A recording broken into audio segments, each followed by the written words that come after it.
Hello everyone, welcome back to another video on how to fix online. In today's video, I am going to show you how to fix login problems with QuickBooks Workforce account. If you are having trouble logging into your account, here are some fixes you can try. The first thing to do is to check that you have a stable internet connection, either through Wi-Fi or cellular data. Then try logging in again. Also make sure that you are typing your information correctly. The second step is to clear your browser cache and cookies. Sometimes stored data in your browser can cause login issues.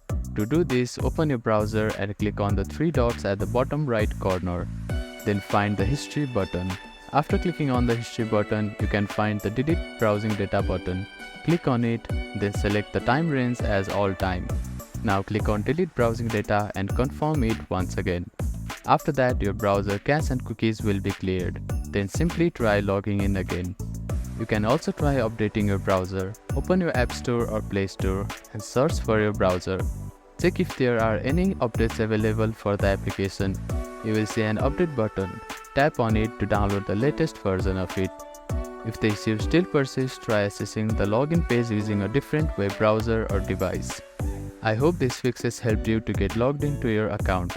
If none of the above steps resolve the issue, reach out to the QuickBooks Workforce customer support for assistance. They may be able to provide further troubleshooting steps and help you solve your problem. If you have any questions, please let me know in the comments below. Do not forget to like and subscribe for more helpful tips and tutorials. Thank you for watching.